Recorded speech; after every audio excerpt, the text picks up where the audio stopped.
can Amit Shah now really graduate and become the next prime minister, or or will he continue to remain as the home minister? Because he has not been a great home minister. We have seen Manipur, we have seen Kashmir, we have seen innumerable other issues. Nagaland, name it, the whole thing, the census, the SIR, whatever these exercises are. He's out there desperately trying, making speeches, going place to place. He does not have a connect with an audience. Yeah. He lacks personal charisma.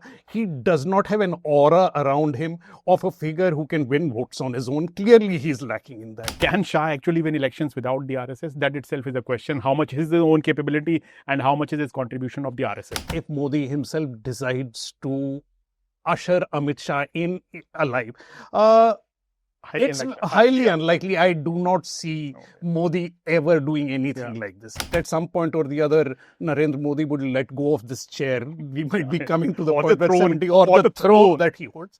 Are there other candidates within the party who have a more serious claim? And if so, why do they have a claim at all?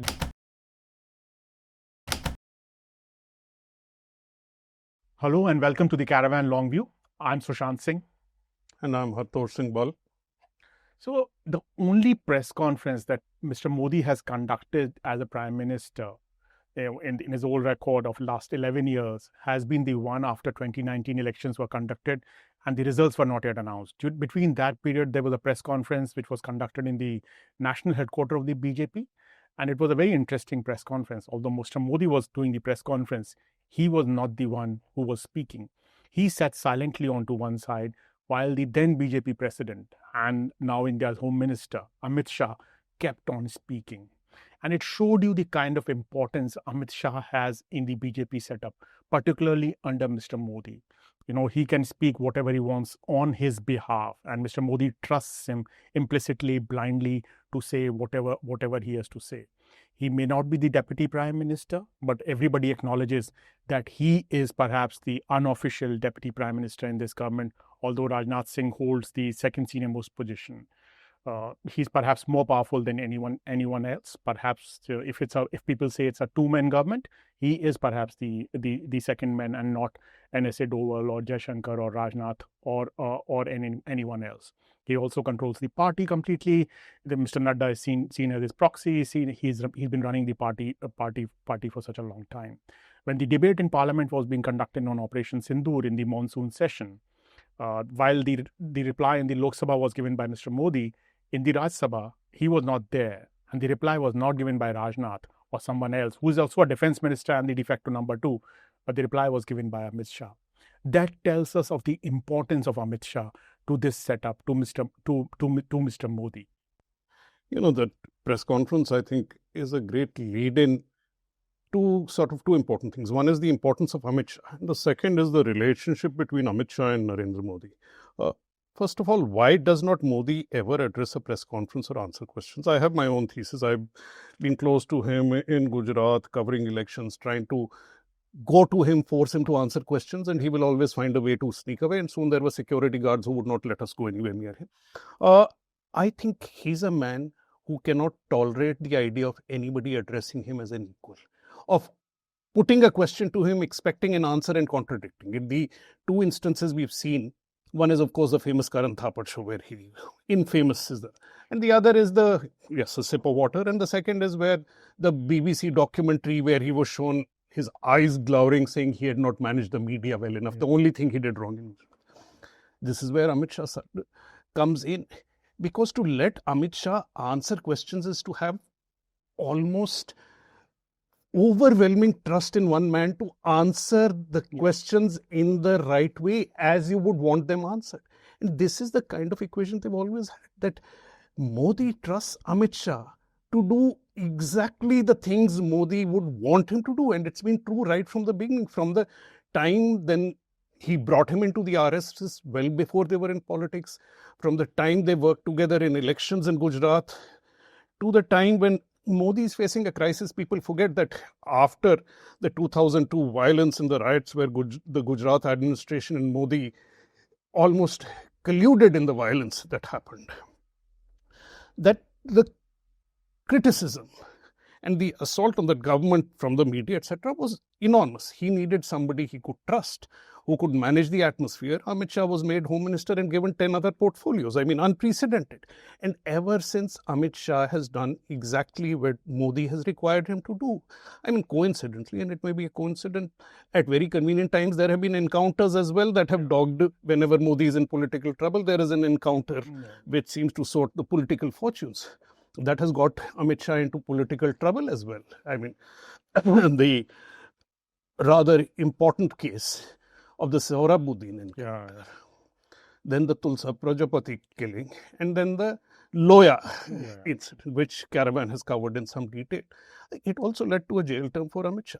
But despite this, as the manager of elections for the BJP, the man who trumped in UP, etc., he's been central to Modi. And this has been evident, more than evident since 2014 as well, isn't it? Yeah, no, definitely this has been evident. But the question, Hartosh, which bothers a lot of us is, or which really triggers us is, has Amit Shah reached his level of competence? Is this the final step that he is there? Or is there something else beyond this where he can go? And I'll refer to something called the Peters principle in management, where they say every individual reaches his level of incompetence, because once you fail at a level, that is the level at which you really cannot go any further. And the question which is really is that, can Amit Shah now really graduate and become the next prime minister, or will he continue to remain as the home minister? Because he has not been a great home minister. We have seen Manipur, we have seen Kashmir, we have seen innumerable other issues. Nagaland, name it, the whole thing, the censors, the SIR, whatever these exercises are.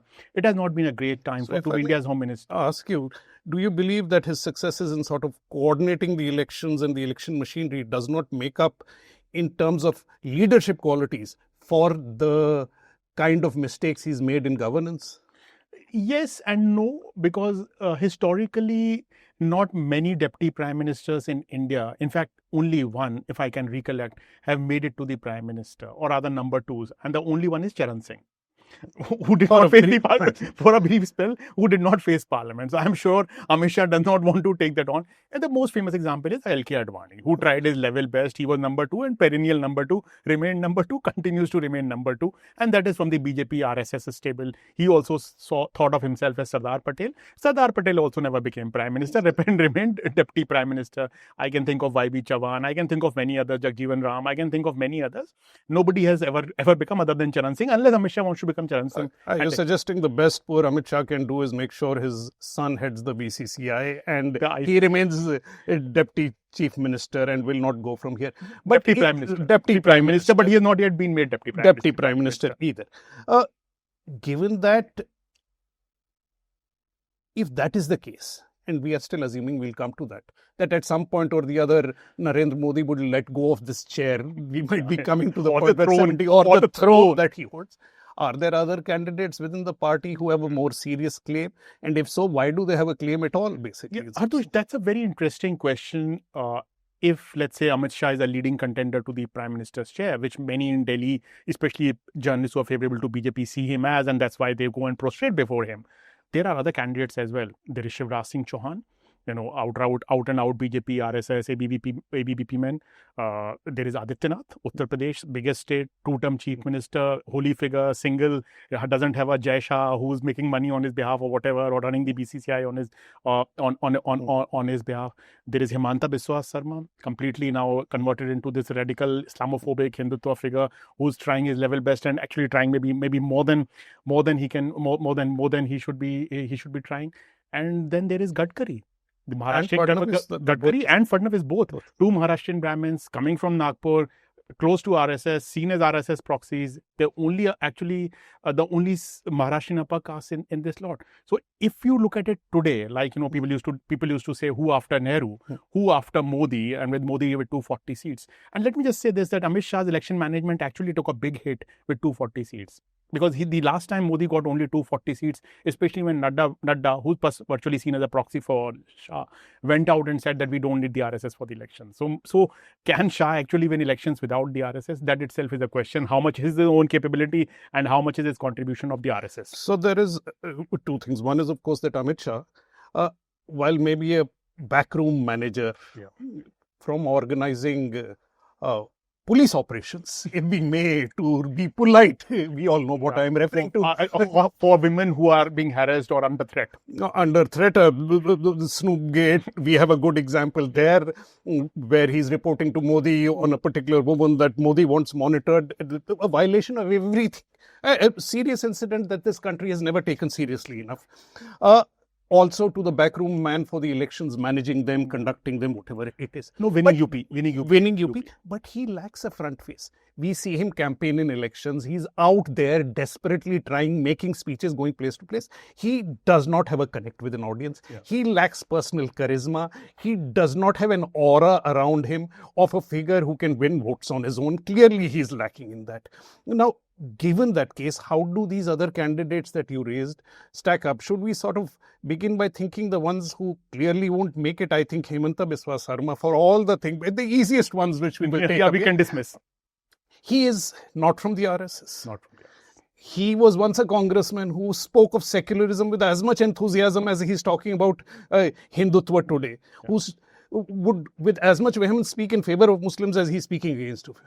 He's a man that everybody knows on a third day is capable of speaking of some other language. He could be holding Marx's pictures in his hands, or he could be praising Trump. If it suits him, it gets him to power, he's willing to do and that. Massive corruption allegations. Allegations. He's an opportunist. Everybody knows him as an opportunist. He, at best, may at some point, if he ever leaves Assam, he weakens. The RSS doesn't trust him. I don't think he's a serious candidate at all. I mean, to discuss him in these figures that we are discussing would be laughable in themselves. The next, I think, would be Adityanath. What do you think of?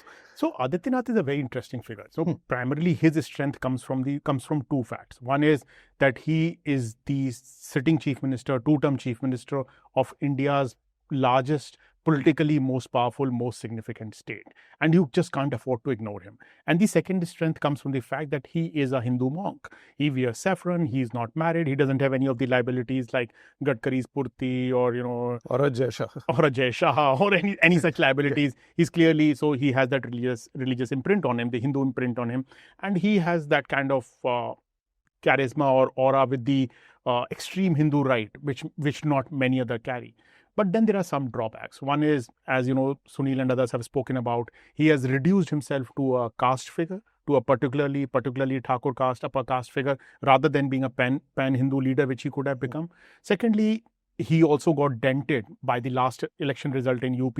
Assembly results also, their numbers had come down, but particularly the Lok Sabha election in 2024, where they did very poorly in UP, has clearly brought him down a few notches. And I think, but the most significant factor or drawback against him would be the fact that he is not from the RSS. And the RSS would not trust him at all. Modi was from the RSS. Vajpayee was from the RSS. Amit Shah is from the RSS. Advani was from the RSS. Gadkari is from the RSS. Adityanath is not from RSS. And Adityanath can be almost an independent figure, taking an independent line once he has greater power in his hand. So I don't think that other forces that are there would like to back him and push him to become a possible prime minister, even as a consensus candidate. Essentially, what happens in these kind of races is the most powerful guys get chopped first. And I think Adityanath would be probably one of those guys who would get chopped first. Which is why it brings me to my sort of favorite underdog, who I think actually has among the best chances, and that's Shivraj Chauhan, whom I followed closely in Madhya Pradesh. The first time I remember I saw him was in Vidisha at the turn of the century, where he was still the youth wing president. And he was speaking next to Praveen Tugadia. The image people have of Shivraj Chauhan is very different. He made Tugadia look like a moderate when he spoke. Shivraj Chauhan was that figure. From that to the transition to this amenable mama-like figure who is a vankler, who goes around. But through this, he has managed the dominance of the Sangh in Madhya Pradesh in a way that perhaps even Gujarat does not parallel. There is more pushback against the Sangh's control. Gujarat is not controlled by the Sangh in the same manner because of Modi's influence. The Sangh wields power in MP in a way that has no parallels, and it is thanks to Shivraj. He also knows how to fight elections, to deal with an organization, and as an RSS man through and through, and he is himself an OBC. But he prefers to keep in the background. Modi clearly does not like him. The two of them dislike him, but they can't discount him. That is what has happened. He showed that in the elections also. So I think in any conversation where people talk about the Tyainath, etc., I think we should keep Shivraj Chauhan, which leaves us with the two Peshwai figures, which Hartosh, before the two Peshwai figures, to Shivraj, I know you always say that Shivraj is the guy to watch out for. So as we know, Modi was an OBC. Would the RSS be willing, or the BJP or the larger Hindutva ecosystem be willing to hand over to another OBC candidate after Modi? And even more pertinent, I think the point I raised is that I think in the end, the RSS's great wish or great desire is the return of Peshwa rule. That is what they want. If that's what they want, and if that is possible now, why should anybody else come in the picture? And I think that is the question which leads to two of the frontrunners, which I believe have to be Gadkari and Fadnavis, depending on the age and health and anything else that may happen to them. And I think because they are both Maharashtrian Brahmins, and RSS is an organization which many people mistakenly think talks about Shivaji. It doesn't talk about Shivaji. It actually talks only about the Peshwa and the return of the Peshwa rule. As we know, their flag is the Peshwa flag. And the idea is actually to have Brahminical rule. Gadkari and Fadnavis, I think, would be the leading candidates if RSS still holds and controls the levers of power, or has the ability to decide, which more and more after 2024, we are witnessing that RSS actually not only has the veto, but it may also have the power to decide who goes on to become. In this case, both Gadkari, younger than Modi, has age on his side. Fadnavis has age on his side. Capitalists love them. Maharashtra, a lot of money they come from, Hindus, etc. And as we said, upper caste, Brahmins, will hard to oppose. Can like a chameleon take positions, whatever positions that they wish to take. Can be friendly with someone. Can be very nasty. So I think they would be the ones who would be most suited. But, and it's a big but, if RSS has the power to decide, it can have the power to veto, but it may not have the power to decide. And I think that's the fundamental question where it is stuck. So the presumption in all this, and we should come back to the RSS, but I think the background question is that we are assuming that the man in office today, Narendra Modi, ever is willing to let go of power. Is there any possibility of Narendra Modi letting go of this post while he is alive and in his senses? In my mind, it's a clear no. I do not see Modi. We are talking, this is actually by all rights, he's turning 75, he should be giving up power.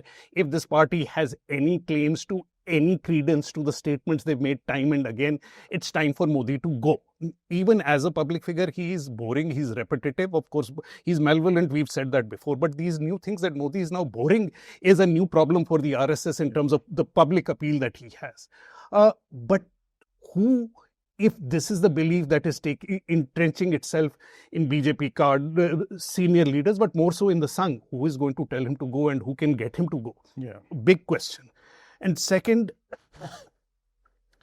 if he does go, where do you accommodate a figure like this? Is there veterans where he will go sit with Murli Manohar Joshi and sip chai? We don't see that possibility any longer. Himalayas. In a One press. You follow the Hindu scripture, 25, 25, 25. Last 25 you go to one.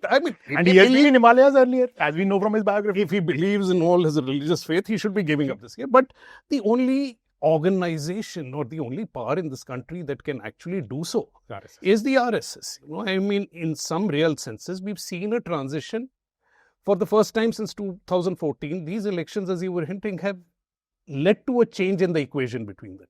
No, I completely agree. And as we've discussed even in one of the earlier shows, the biggest indicator of the change or the balance of power is the fact that Mr. Modi went to Nagpur for the first time, and we remember earlier he refused to meet Bhagwat even in Ahmedabad, like as Chief Minister, as Dhirendra has reported, Arun Shourie being quoted, Bhagwat coming to Arun Shourie and saying, can you please ask Modi to meet me, and Modi refusing to meet. But the equation changed so much after 240 seats that Mr. Modi was going to Nagpur to go and meet him. And secondly, the second big indicator is the fact that BJP is unable to elect its national president. There is clearly a tussle between what the RSS wants and what Modi and Shah want, and Modi and Shah Shah are unable to get their way on who they want as the party president. And so the party remains headless. It may be the largest political party in the world, but it doesn't have a president. So clearly there's a balance of power has shifted. Modi, as you said, is not that powerful. There seems to be a sense of fatigue. There seems to be a sense of his ability to win elections seems to be diminished. It is not to say that he is not powerful or he is not the tall leader. All those factors remain. But if you compare him to his peak of 2019 to 2022, he has definitely come down a few notches. Now, has he come down enough for the RSS to push him or nudge him or ask him to go on Vanprastha, go to the Himalayas or go to whatever Margdarshak Mandal or whatever they want to call it? Now, that's a tough one to answer. Going by Modi's record since 2001, he has never been out of power, and I don't think he wants to be out of power. The desperation with which elections are being fought and run, the desperation with which people have been forced to defect to the BJP, etc., clearly shows that there is a great desire, a great hunger, a great passion to stick to power at any cost. And we really even don't know that, if let's say tomorrow BJP loses the elections, would it hand over power? Because this smooth transition of power, which we believe may not be true. Last time, if you remember, in 2024 election, the army chief was suddenly given a one month extension, which has never been explained. And after 1 month, the same other guy was brought in who could have been brought a month earlier. Well, so there are two things. They may have learned something about Trump in terms of how you do these things. But so that leaves us with actually only two real possibilities of this permanent number two, Amit Shah, ever becoming number one. One is if Modi himself decides to usher Amit Shah in alive. It's highly unlikely. I do not see Modi ever doing anything like this. I do not see, as I said, a Modi alive in a sense is letting go of this office unless he's coerced and forced to let it go. That hold on power is something that keeps him going. That's the only thing that drives him. The second is the equation with the RSS itself. Amit Shah has, unlike Modi, never confronted the RSS, never challenged it, has tried to do the best that the RSS wants. I think two things stand in his way. One is that I think the RSS sees him and everybody sees him as too close to Modi, and there's a problem with that. The second is, I think this realization is also that Jai Shah, however prominent he may be in the world of cricket, is not something that sits well with the culture in which the RSS operates. The aggrandizement of Jai Shah, the pushing him to the heights of the cricket hierarchy, having him constantly involved in the forefront as this big heir apparent at a time when you criticize dynasty and everything, I think also does not go. So these things go against.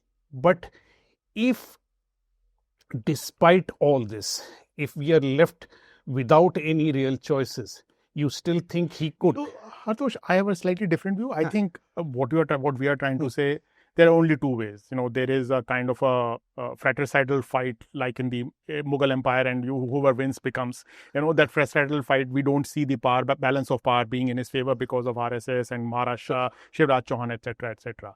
Could he be the consensus candidate? Amit Shah is not the kind of person on which people will have a consensus to make him. His closeness to Modi actually becomes a liability. You are right. So I think there are many drawbacks which would hold him back. And in any case, once you are a very powerful figure, a de facto number two, doing everything for your leader, you are bound to run a large number of people the wrong way.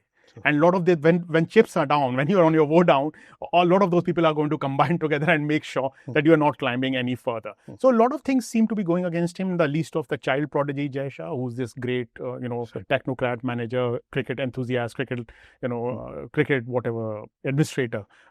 So the child prodigy, his son being a child prodigy, may also likely go against him.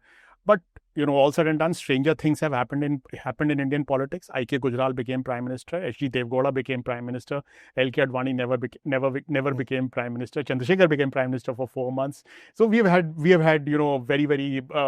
very different kind of things. So it is possible, in some unforeseen circumstances, how these stars align themselves. That Amit Shah becomes Prime Minister and then hands over power to Jai Shah. After that, it is highly possible. We should not recount that. If that is the case, and I'm stealing your line on this, is that if he does become Prime Minister, the only thing he will share with Nehru as that he had also been to jail. Okay? On that note, we can close this discussion. Thank you. For very different reasons. Thank you for watching. Thanks a lot.